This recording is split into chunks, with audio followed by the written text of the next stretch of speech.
Shalom semuanya. Siang hari ini kita bertemu, siang atau pagi? Siang hari atau pagi ya, sama saja. Kita bersyukur bisa hadir bersama-sama, berkumpul untuk dalam chapel kali ini di tanggal 22 Maret. Dan judul kali ini mengenai keteladanan.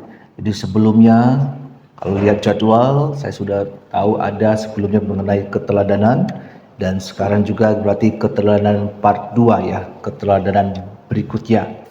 Dan saya kejar-kejar waktu ke sini karena sebelum di sini ada undangan kita di untuk STI di Marriott ya, untuk dokumen keesaan gereja, tapi saya permisi untuk ke sini karena di sini juga penting untuk membagikan firman Tuhan. Amin. Ya. Nah, hari ini kita akan lihat dalam Alkitab tentunya tentang keteladanan. Kalau kita bicara keteladanan, semua sudah tahu. Saya yakin itu, apalagi kita semua orang-orang yang ada di STT. Tadi sudah kita baca, jadilah teladan dalam tutur kata, dalam perbuatanmu, dalam 1 Timotius tadi sudah dibacakan tadi dalam teks Alkitab. Dan itu semua kita punya standar yang sama, pengetahuan yang sama. Dan saya percaya sebelumnya di hari Selasa kemarin sudah dijelaskan mengenai keteladanan dengan baik. Nah, tetapi selanjutnya ini pada bagian akhir dari keteladanan, saya ingin mengajak kita semua untuk masuk ke dalam suatu dimensi, bisa dikatakan seperti itu. Mengapa banyak orang tidak teladan hidupnya? Ya, semua sudah tahu standar-standarnya, semua sudah mengerti. Ya, hidup itu harus perkataan baik, perbuatan baik, semua harus ngerti. Sudah ngerti. Tapi di tengah perjalanan ketika disampaikan untuk menjadi teladan, banyak walaupun tidak sedikit juga yang bertahan, itu jatuh. Drop. Kenapa? Itu yang kita harus lihat. Itu harus kita pahami. Kalau kita dapat akar problemnya, maka keteladanan pun akan terwujud. Apa yang firman Tuhan sampaikan, kita akan bisa lakukan. Karena kita ini hidup. Kita ini tidak statis, bukan seperti robot. Ketika robot itu dia sudah diprogram, tinggal jalan saja. Dan sekarang dunia pakai robot. Baik ketika kami ada jalan ke Singapura itu dulu polisi 10 tahun lalu saya ingat yang mengawasi bandara itu polisi berarti bergerombol mereka. Tapi sekarang robot yang berjalan, polisi saya tidak lihat lagi. Bahkan di dekat pantainya itu robot berjalan, penjaga pantai tidak ada lagi, mungkin ada tapi ya 1-2. Tapi kita bukan robot, kita ini manusia, kita punya kehendak, kita punya kemauan, kita punya planning. Nah, ketika kita berhadapan dengan kehendak Tuhan untuk hidup teladan, maka kita bisa mengalami turun naiknya. Nah, ketika turun itu, kita bisa hidup tidak teladan lagi. Kita bisa drop di situ.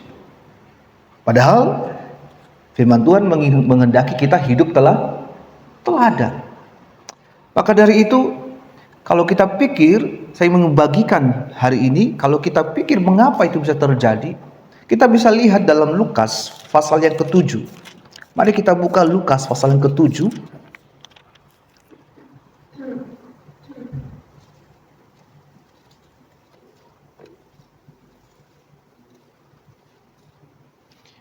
Mari kita sama-sama membaca ayat 19. 18 dahulu kita lebih lengkap, 18 dan 19. Sudah dapat semua ya? Lukas pasal 7 ayat 18 19. Sudah dapat? Yuk mari kita baca 1 2 3. Iya. Ketika Yohanes mendapat segala peristiwa itu dari murid-muridnya, ia memanggil 2 orang dari antaranya dan menyuruh mereka bertanya kepada Tuhan, "Engkaukah yang datang itu, atau haruskah kami menantikan seorang lain?"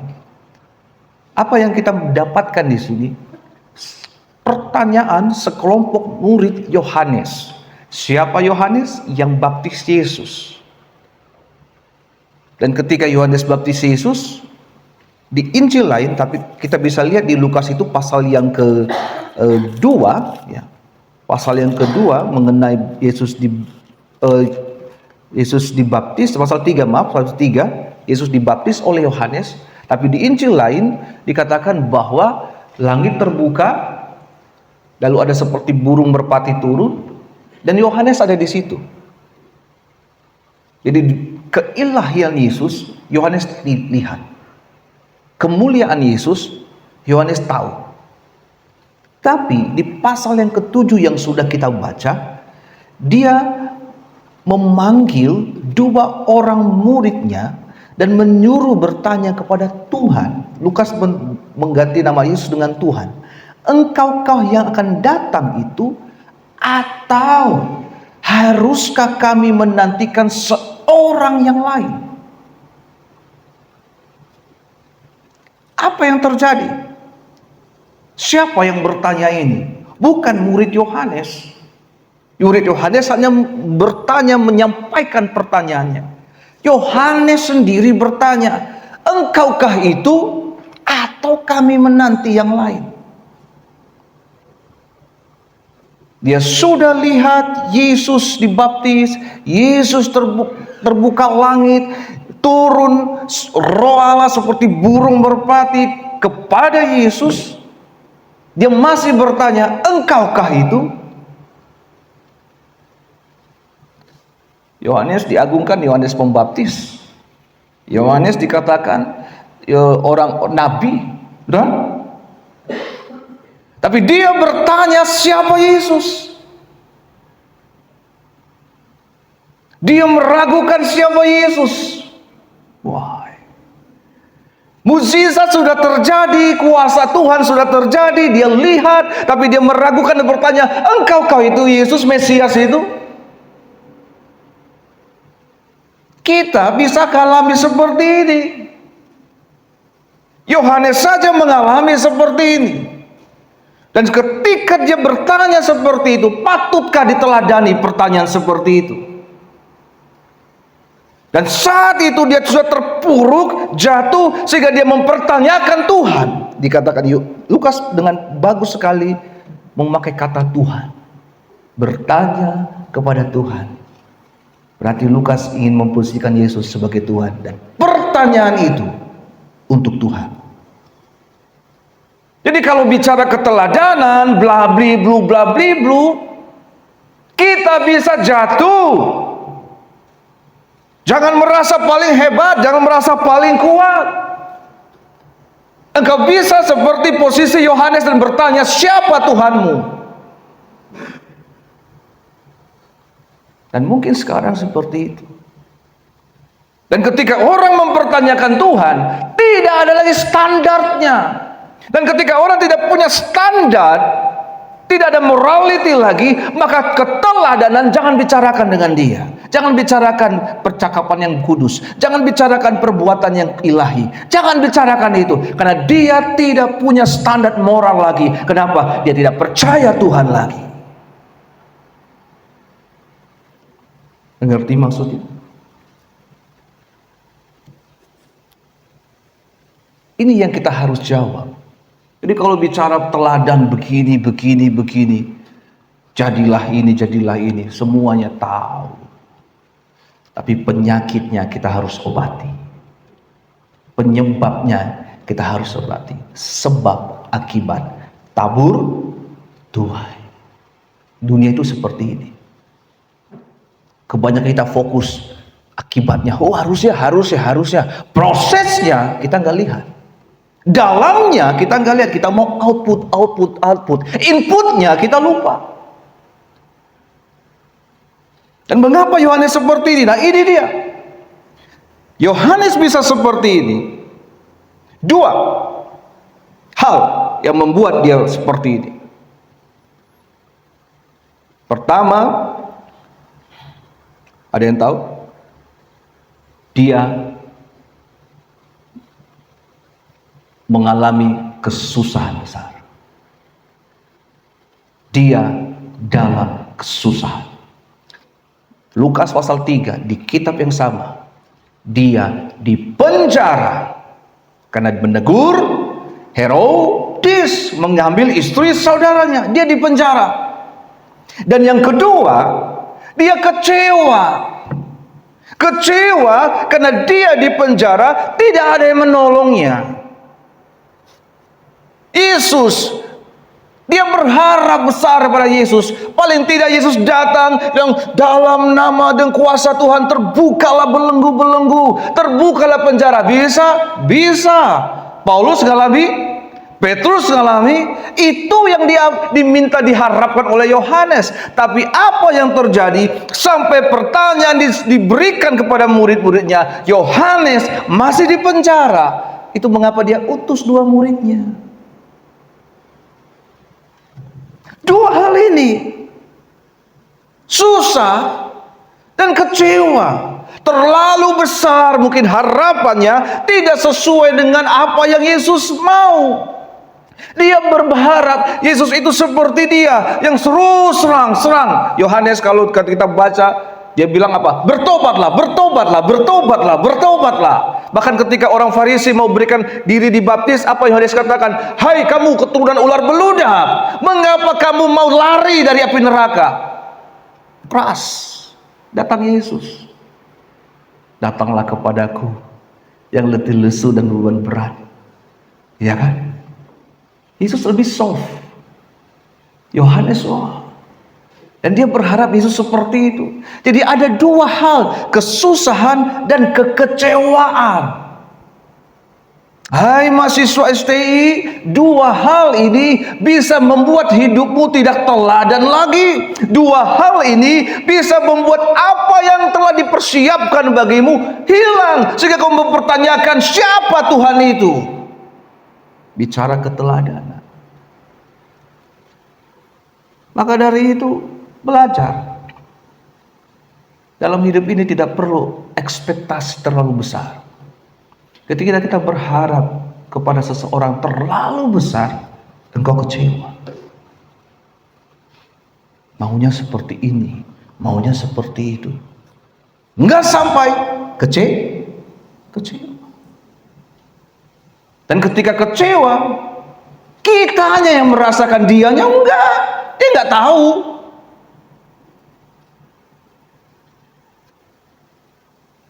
Dan hati-hati ketika kau mendapati kesusahan dalam hidupmu. Bertahan dalam Tuhan. Berdoa, baca firman. Itu semua disiplin rohani ya. Formasi rohani. Lakukan itu. Karena kita tidak tahu ketika kita masuk dalam kesusahan.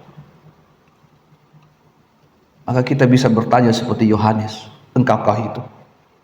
Engkaukah itu?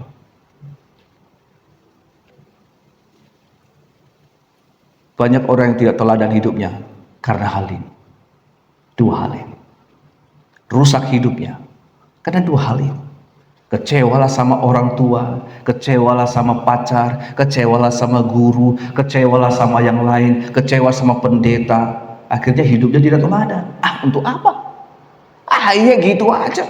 Pendeta aja gitu. Aku juga seperti ini lah.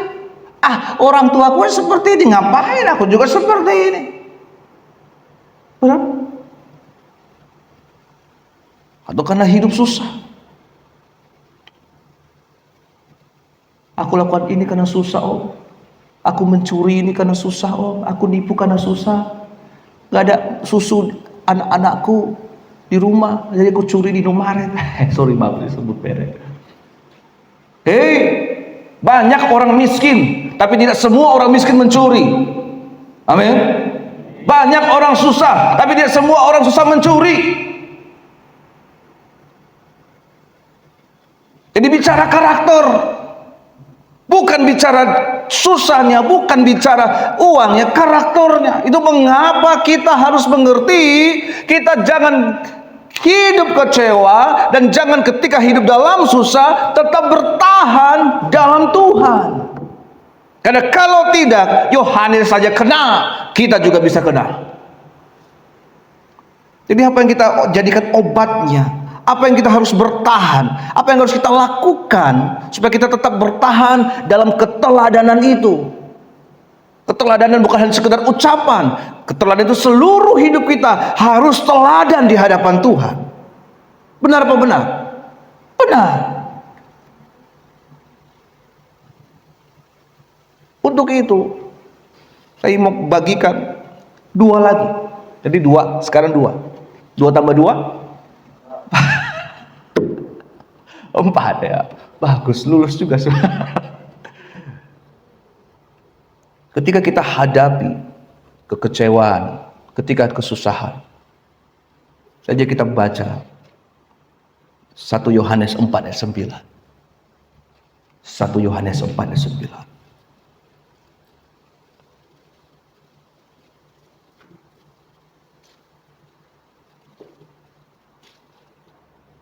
Sudah dapat? Yuk kita baca 1, 2, 3. Ya. Dalam hal inilah kasih Allah dinyatakan di tengah-tengah kita, yaitu bahwa Allah telah mengutus anaknya yang tunggal ke dalam dunia supaya kita hidup olehnya. Hal yang pertama, ingat, ketika engkau susah, ketika engkau kecewa, ingat, aku dikasihi Tuhan. Sama-sama kita bilang, aku dikasihi Tuhan. Susah, hepeng nggak ada, uang nggak ada. Yohanes konteksnya di penjara, susah. Ketika orang di penjara, gak ada yang menemani, yakinlah.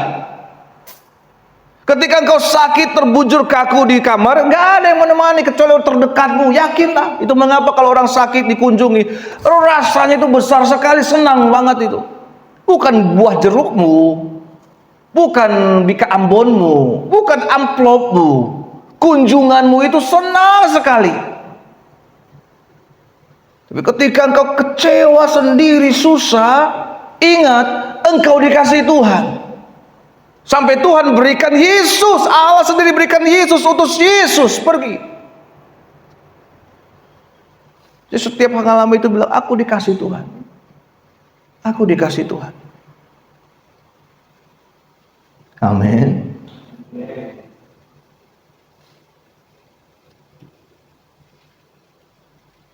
Dan kasih itu besar kuasanya. Bahkan bisa menghentikan ketika Yesus berjalan di tengah keramaian. Banyak orang berdesak-desakan. Ada satu perempuan yang menjamah jubah-jubahnya. Dan seketika itu berhenti dia. Dan seluruh perkampungan itu berhenti. Sambil Yesus bertanya, siapa yang menjamah aku? Dia bertanya itu bukan tidak tahu, tapi dia ingin pengakuan dari wanita itu. Dan ketika bicara kasih, bukan Yesus tidak mengasihi wanita itu, justru karena begitu besar kasih Allah ke dunia ini, sehingga ketika dia berhadapan dengan iman wanita yang pendarahan 12 tahun di menjamah tubuh Yesus, maka kasih itu mengalir. Ingat, God is love. Allah adalah kasih. Jadi engkau dikasih. Anak-anak muda, kalau engkau jomblo, engkau dikasih. Walaupun nggak ada yang melirikmu, lirik aja nggak ada gitu loh. Ketika kamu coba lihat dia langsung muntah, wah gitu kan. Ingat, Tuhan mengasihimu. Amin. Tenang aja, ini masih proses. Nanti sudah jadi, ketika kamu jadi, bukan hanya dilihat, diteropong kamu nanti. Dari jarak jauh. Yang kedua, Matius 6 ayat 26. Matius 6 ayat 26. Yuk sama-sama kita baca Matius 6 ayat 26. Belum. Sudah? Yuk, 1, 2, 3, ya. Pandanglah yang tidak menabur dan tidak menuai, namun diberi oleh Bapamu yang di surga.